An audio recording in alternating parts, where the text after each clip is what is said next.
Skip, how much of this loss is on Dez?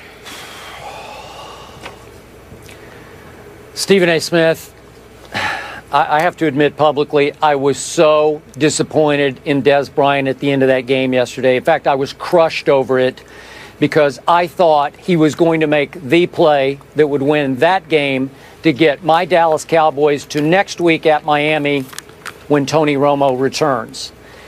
And look, because at the end of last year, I called Dez Bryant the best receiver in football. And because all through the offseason, I called him an emerging team leader. And I campaigned for him to get his money, as did you. And he did get his $70 million, which he richly deserved. Because of that, I'm going to hold him most responsible for that loss to Jameis Winston and company at Tampa Bay. Stephen A., I said Friday, it's time for Dez to learn to channel his rage and his frustration about over all this losing into playmaking instead of into tirades against the media over things that should not matter to Dez Bryant. So let's go back to 4 minutes left in this game at Tampa yesterday. 3rd and short, and they throw it up the field. Matt Castle actually threw a good ball. I don't really believe in Matt Castle, but he threw a good ball right into the hands of Dez Bryant up the sideline for about 14 yards. And Dez cold flat dropped it. That would have been a first down. That would allow Dallas to eat a little more of that clock, maybe at least punt Jameis deeper into his territory.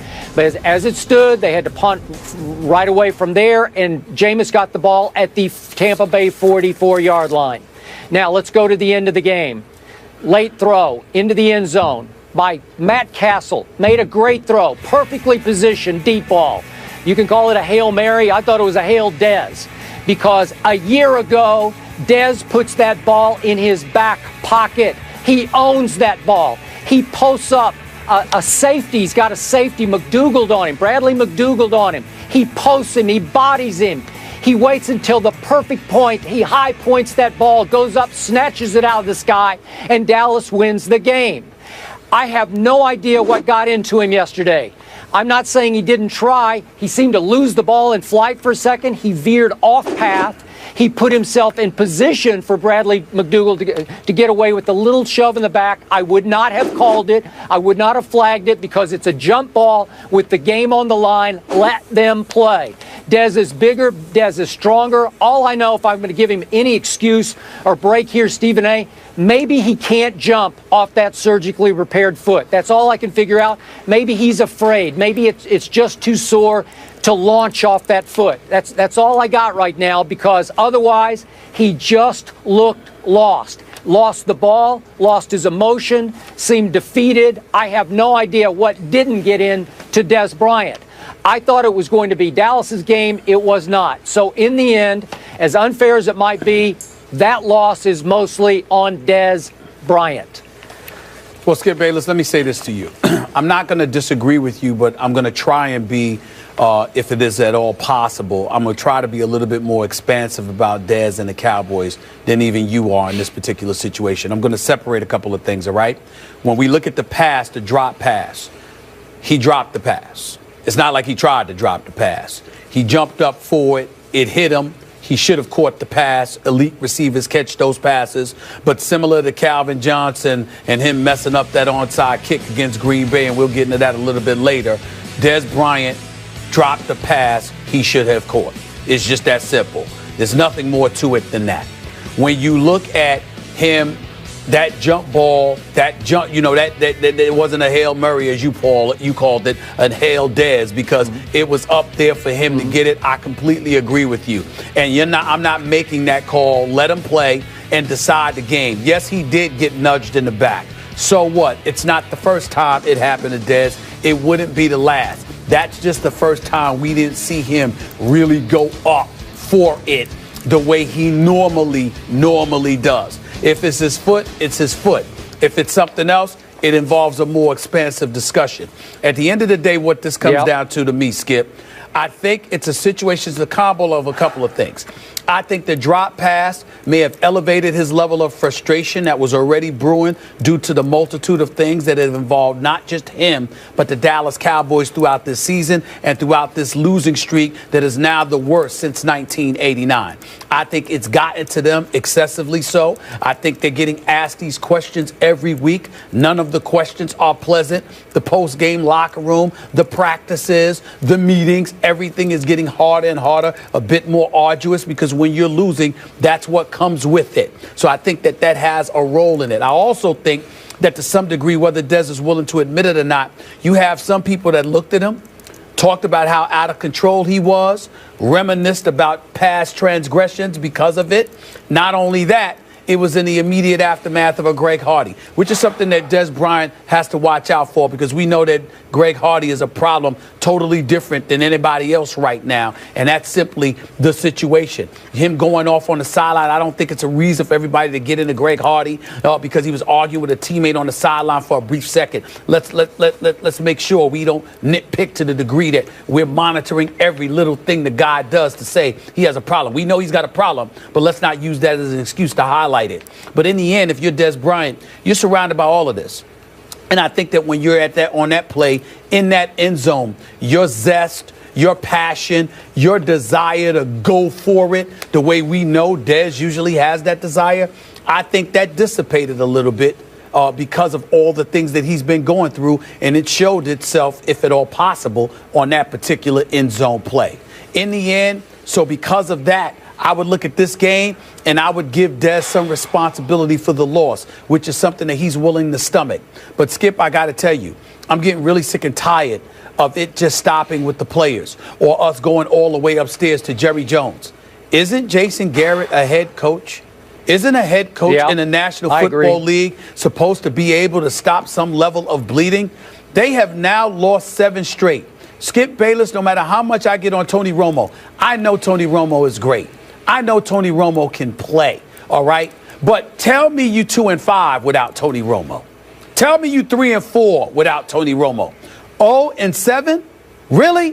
Darren McFadden didn't run the football well yesterday, but he had a 152-yard game. He had a couple to a few 100-plus yard games since Tony Romo has been out. The defense has played better since Tony Romo has been out. Cole Beasley has played well since Tony Romo has been out. Dez Bryant returned since Tony Romo has been out. You're Jason Garrett. You can't find a way to win a couple of these games? I mean, at some point in time, even though he's the ultimate puppet for Jerry Jones because he just echoes verbally whatever Jerry Jones says or tells him to say, doesn't it get to a point where we look at Jason Garrett? Skip Bayless, I didn't realize this. I had totally forgotten about this till yesterday. Do you realize that Jason Garrett was asked by Jerry Jones to fire his own brother and did so? There are plenty of coaches. He did. There are plenty of coaches in the National Football League, Skip Bayless. You come to them to say fire their brother, they'll tell you hell no. You know, you fire me. I'm not doing that, okay? It's not him, it's me. Okay. But, Jason, I mean, at some point, I'm just using that to highlight, at some point, Skip, it ain't just about a play or a player. It is about the supposed leader of the team. It's supposed to be Jason Garrett, the head coach. Oh, you asleep at the wheel totally because Tony Romo is out? Come on, man. Come on now. Somebody got to look at Jason Garrett. I'm sorry. Somebody got to look at him. I blasted Jason Garrett a week ago, and I am completely with you on this. The Dallas Cowboys, my Cowboys, have come close, have been in position to win 6 of those 7 games. And they've lost, at least as you 4, point out, and everybody knows, all 7. Well, I think 6 times they had a chance. They had some fourth quarter chance to win 6 of those games. They have quietly, slowly, but surely learned to lose close games. They have gotten very comfortable with losing close games with no urgency, no retribution from the head coach, no fear of the head coach's wrath, because the head coach has no wrath. The head coach is a Stepford coach. I don't know if you remember the Stepford Wives movie, but he's like a robot. It's like Jerry Jones created him in some laboratory or had him created, and he is just a puppet who just gazes into the distance and keeps slapping the players on the back as they come off the field. keeps clapping for his players no matter what happens, and they don't feel any urgency or fear from the head coach. Can you imagine what Jimmy Johnson would have done to this team? And again, Jimmy had a terrible year. He would have they would have thrown fits of rage that would have made Dez look like a choir boy, and the team would be afraid of losing, and somebody would have stepped up somewhere and made one play to win one game to reverse the tide of losing. This team is very comfortable with losing. This team looks at each other and says, well, here we go again, and it's going to be okay because our head coach will slap us all on the back and clap for us when we come off the field. That's all I got right now, so it's up to Romo to save the day because Jason Garrett is a non-coach. He's a non-factor in this equation. Skip, I want to say this. I'll close my comments by saying this. Again, we're not completely absolving Dez or any other player. We know that, Dez knows he could have done better yesterday. It just is what it is. He's got a lot going on, and we'll just leave it at that. But I will tell you this, Skip. If a miracle happened, and obviously I'm not talking about this season because Dallas, as far as I'm concerned, is done. But if we're talking about moving forward in the seasons and the years to come, and Dallas lucks up, and obviously a miracle happens and they win a Super Bowl, I don't care to see the head coach lofted like, they're carrying him on their shoulders like they do Super Bowl champion coaches. As far as I'm concerned, Skip, I don't know what he's doing because to me, I don't get it. I don't get, you can't win a game without Tony Romo. A game? Not one game? I mean, come on now. At some point in time, it's your responsibility to find this is football. Injuries are a part of the game. That's not applicable to Tony Romo. If this were anybody else, we'd be talking about coaches on a hot seat or coaches getting fired. This guy, other than last year, the best that he has done with the Cowboys were 8-8 seasons. That's it. The last year's 12-4 was the only mulligan, and that was because of an MVP caliber year that Tony Romo was having, and an MVP caliber year that DeMarco Murray was having. And even though they should not have let go of DeMarco Murray, they have plenty of weapons on both sides of the ball to prevent themselves from going 0-7 without Tony Romo. If Jason Garrett can do his job. I don't know enough about football to dissect the intricacies of what the head coaching responsibilities are. I'm a results-oriented dude, bottom line, because even if I did know, they tell me I'm lying and they deny it anyway, so it doesn't make a difference. But the results are something they can't deny. I'm tired of Jerry Jones, Stephen Jones, Tony Romo, Dez Bryant, Greg Hardy, or somebody like that being held accountable. Jason Garrett is responsible. He's the head coach. And damn it, he ain't doing his job. Somebody needs to say something. Okay, last quick point. Are you sure that a miracle can't happen this year in this NFC East thanks to your Giants and those Eagles? And now here come the Redskins. Are you sure it's over in the East? Because I'm not sure. I'm not sure, but it just looks that way. I mean, you lose 7 in a row. I find it hard to believe that you all of a sudden come back and win 7 in a row. You see what I'm saying? I mean, you're not going to win the division at 8-8, in my opinion. You got to go at least 9-7, which means that the Dallas Cowboys would have to win every game once Tony Romo returns. I can't see that happening. I can't see that happening. I don't mind being wrong because I don't mind the Dallas Cowboys winning a few games and then teasing us until the last game of the season or some big playoff moment and then collapsing. But I just don't see that happening. I don't see them winning 7 in a row. We'll leave it there. I don't think it's over yet. Okay. Skip, we're going to discuss that later. The Cowboys, of course, are the only team in the NFL that haven't had at least one since week 3. And as the guys mentioned, things not going well for the entire division yesterday, except Washington. We'll break down the NFC East later on. I'm really looking forward to that conversation. Up next, it was ugly in Denver, too. It was the worst game in Peyton Manning's career. Let that sink in for a minute.